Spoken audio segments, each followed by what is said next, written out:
And now for something completely different. Today I'm going to look at a Weiser Smart Lock. This one is brand new, but unfortunately the customer tried to install it themselves. And you know what happens when you don't read the freaking manual? You cause damage. And this one's a write-off thanks to a bad install. Let's check it out. What have we here? We have a Weiser Smart Lock. Brand new. Look, this thing's never even been used. Well, this one hasn't, because I had to gut a new kit. You see, at work, we do security work. We do smart homes, and we do smart security. And one of the things we do is install this. But thanks to COVID, we're not allowed to go into people's homes to install them. So what's been happening, I'll install a lock for somebody because I'm not actually going into the house. I'm kind of just standing at the door and reaching around the door and putting some screws in. So I've done a few of these, but a lot of the other guys, nope, we can't cross the plane. We're not even going to reach around the door to attach the lock. Here's the lock to go to the customer. Here's your lock. Put the lock on yourself. And that's what happened here. The guy tried to put the lock on himself, and then I get a call to say, go help him because his lock's not working. And what this bonehead did was, you see, this fits into a bracket. This attaches to put one of these locks on. First of all, you take the old lock off. You take the old deadbolt out. Put the new deadbolt on, right? Put the lock on. That goes on through your door. That goes through there like that, right? This fits in your door, and then this piece, you plug it in, and this piece goes on there like that. And so this is attached. This piece is attached to your door, and then this piece just kind of fits on here. Be easy if I had a door to put it on, but that goes on like that.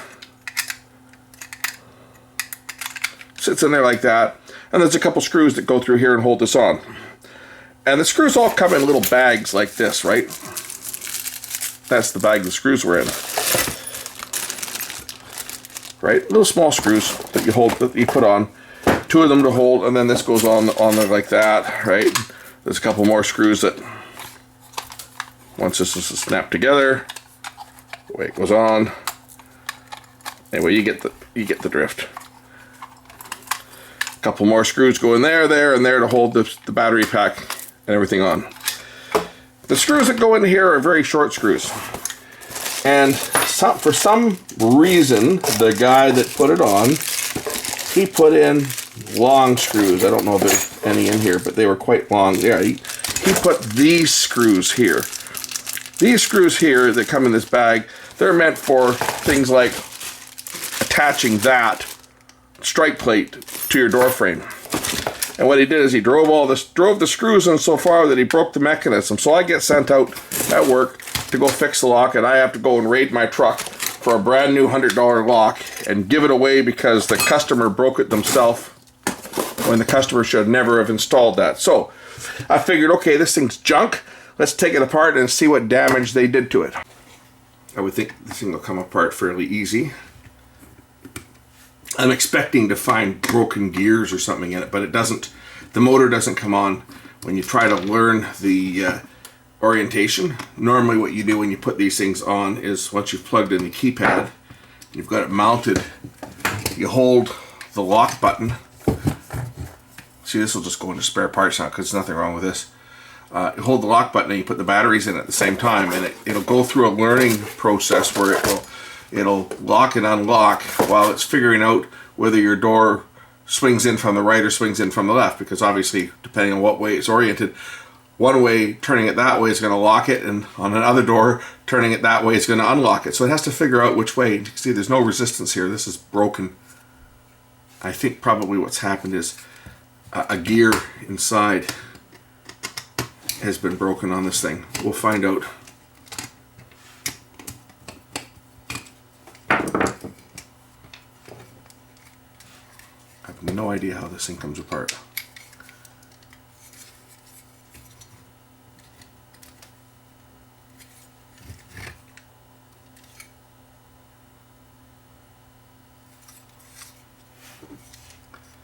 Wonder if these other screws have to come out on the front. I don't think so. I don't think these ones have to come out.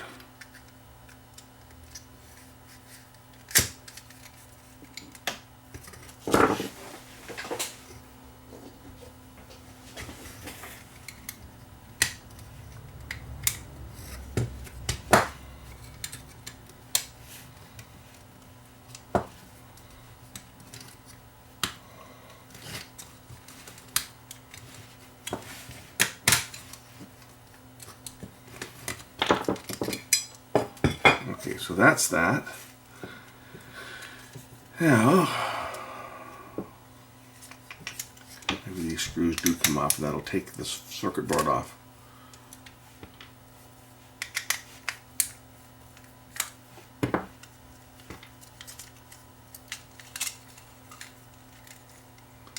Okay, oh, there's a little optical sensor in here that looks like an optical sensor. There's an optical sensor there. Where is it detected? Oh, there's a detector right there. So that's how it knows, and the motor, that's how it knows what's going on. You see where the guy drove the screws, and you can see where he drove the screws. They went right through the cabinet. This one didn't do any damage because there's nothing there, but I think we're going to find that this one here went right into this gear and probably split the gear in two. What do you think? Let's pop this apart and see.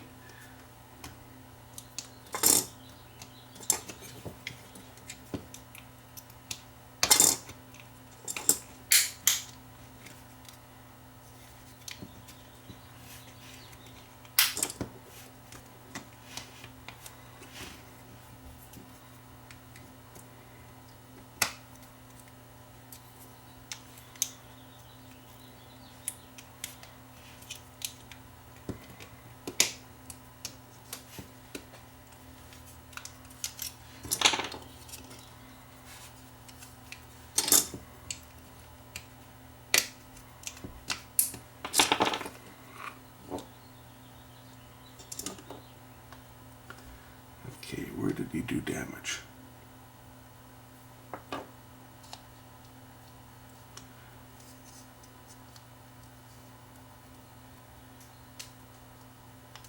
Oh yeah, yeah, this gear here. Let me just get the gear out of here if I can. Lift this out. I'll lift this gear here out, you'll see it. This gear here has teeth that are sheared off right there. That's where the screw went in. You see?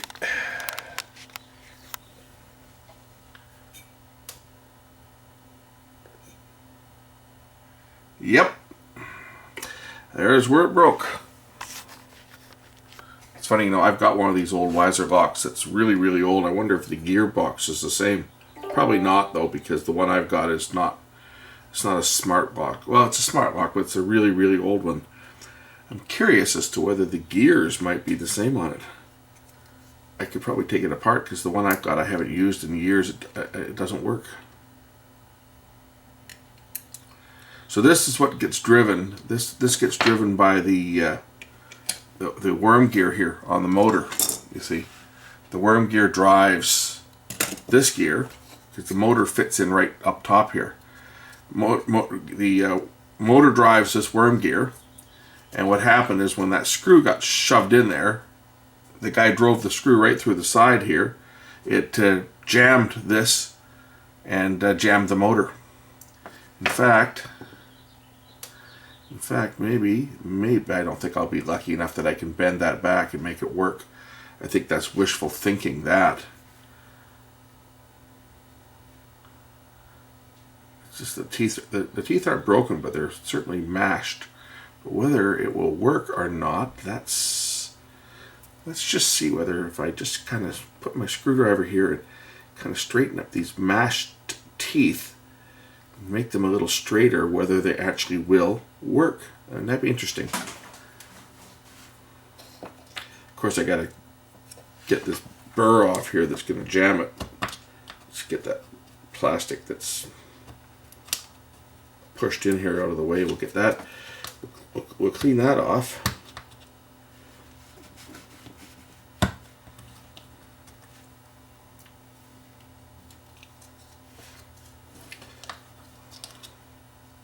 This is what happens when you don't read the instructions, because I'm pretty sure the instruction manual probably says use only these screws. Like if you go through, whenever you get something new and you go through the instructions, and the instructions generally will have a list of the parts that are included. And generally in that list of parts, it tells you what parts go where. And I'm sure that the 2 screws that hold this on would have been highlighted. I haven't looked at one. I should go and get a package and open it up and see. But I'm going to pretty much guarantee you that those screws are listed. And it will say something like, use only the original screws that we supply for this, because this is what happens when you use the wrong screws. It's like the boneheads from Brighouse TV. I can say this now because Brighouse TV is out of business. But there was a TV shop out of Richmond called Brighouse TV that were around for forever. They were around probably 50 years. And a few years ago, I was doing an install. And I was doing a TV install, like a IPTV install. And 2 guys from Brighouse TV show up to deliver the guy's new television. Now I'm doing his install. I'm putting his internet in, and I'm putting in his TV, his IPTV boxes. And he's going to wall mount. So the guy's got his impact power drill out there where he's been mounting. It's like a log cabin type house. And he's got this big bracket, articulating arm bracket, so you can swing the TV out and tilt it around and so forth. He's mounted this himself on the wall. So the 2 guys from the TV sales and repair shop come out to install his television for him. And anyway, I can see if there's anything else broken on here. I don't think so. Anyway, so I'm busy doing my work, getting his TV working in his bedroom and stuff, and get the box and stuff working in his living room. But the TV's not there. Then the guys show up, and the guys are going to attach the TV to his wall bracket and mount it for him. And the guy says, the delivery guy says to the owner, he says, "Oh, can I borrow your drill there?" He says, "I got to make sure these are on really tight." And I remember him saying, "Yeah," he says, "you might want to back off the tension on the torque a bit, because I've got that thing set, I was putting in lag bolts, so I've got that thing set to a really high torque. So you might want to back it back a bit." And the guy's like, "Oh, no, we need it on strong, because this has got to be really put on tight, or it's just going to break, right? It's going to fall off." So anyway, the guy is putting the TV on the mounting the bracket to the back of the TV, and we hear this click, like a crack. The guy stops and looks. I knew exactly what he did. I knew that he put too long a screw in the back of the TV, and he's gone right through and he's broken the screen. And he turns on the screen, and it's a little bunch of different colors because he cracked the screen. He goes, "Oh," he says, "this TV's got this one's a bad one. We're going to have to take this one back and get you a new one." And of course, I'm trying not to laugh, right? Because I knew exactly what happened. I could see what he did. I knew exactly what happened, and I'm just trying not to laugh, because this was bloody hilarious. There, see, that's going to turn now. Excellent. This was hilarious. Anyway, guys take the TV off the bracket, and they take it and they put it back in their truck, and they go back to the shop, and oops, goes back on here. Pieces flying off this thing. Let's see if this is going to might actually do something. We'll try it. We'll see if it works. We'll clean that up, get that little optical sensor there clean. Anyway, it was probably the shop's like 25 minutes away, so the guys haven't arrived back with it yet. They're on their way back, and the phone rings, and it's the shop calling. And the guy, he says, "I'm going to put this on speaker. This is going to be fun." He says, because he knew the owner of the TV shop. Gary was his name. So he answers the phone, and the guy says to his name. He says, "Oh yeah, it's Gary calling, from Brig House TV." He says, "Tell me," he says, "those two jokers, they broke the set, didn't they?" And like he's like, "Well, I don't know." He says, "I wasn't there. I was with the installer, the cable guy. We were in the other room. They just told me that the TV didn't work, and they had to take it back." And he's like, "Don't." He says, "Don't BS me, man." He says, "I know they broke it." He says, "We're looking at it right here. There's a crack in the screen that's lining right up where the screws go in the back." He says, "I know they did it." He says, "I just need you to confirm it." And he says, again, he said, I wasn't watching. I don't know what happened. I really didn't see what happened. And anyway, it was funny. I don't think the guys had a job much longer than that. I'm pretty sure that they were given their walking papers after that little F up, as the saying goes.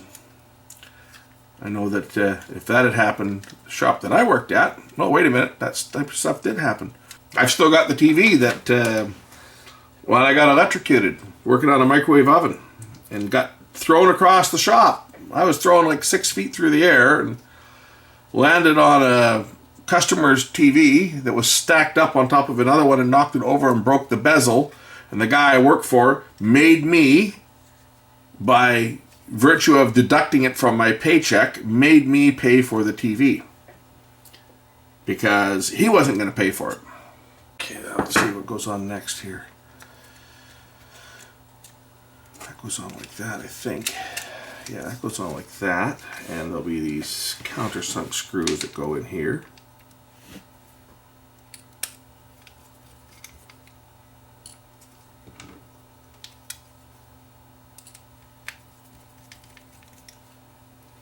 More countersunk screws that go. I think this piece goes on, yeah, like this.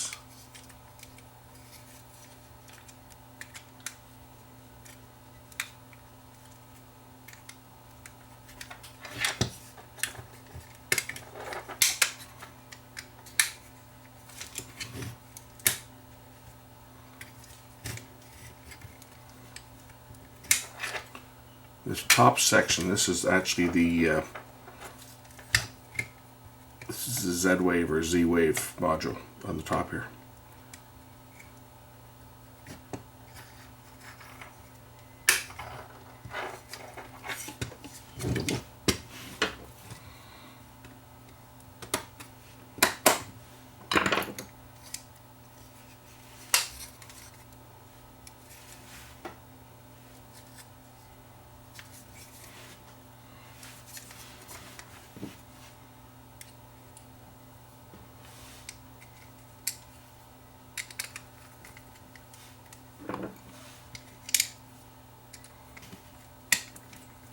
So I'm going to kind of put this lock back together like you would if you were mounting it on a door, and we can take it through the door handling procedure and see whether it will figure it out,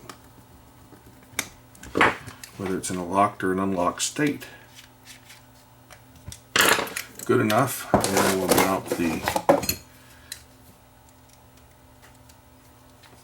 mount this on here. Temporarily with the correct screws so that I don't damage it again. Normally this excess wire would be stuck into the door, into the void in the door, right? So that goes on like that, and then this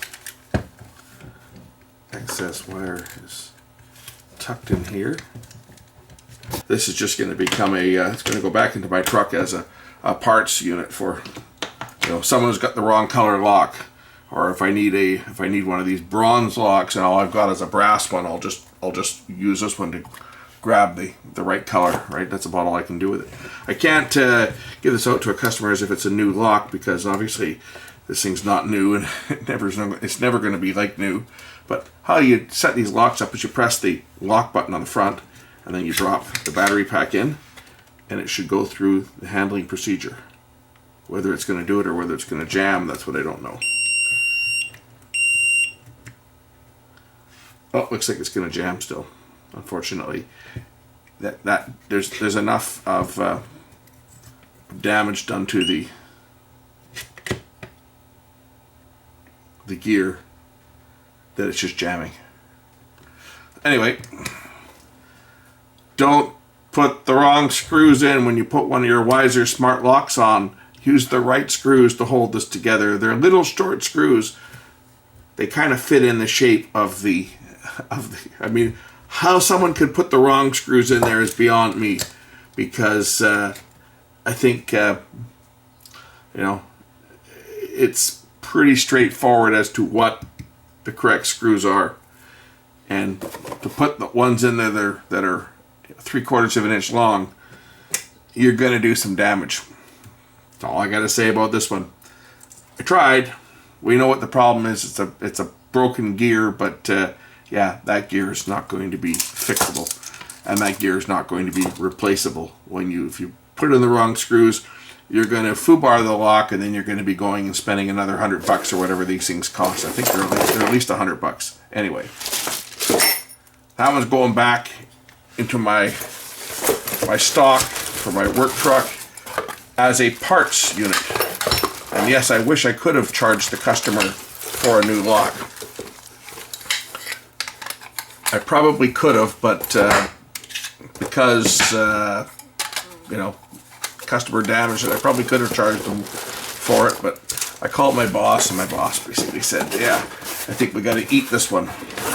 Thanks for watching. We'll catch you in the next one real soon. Bye.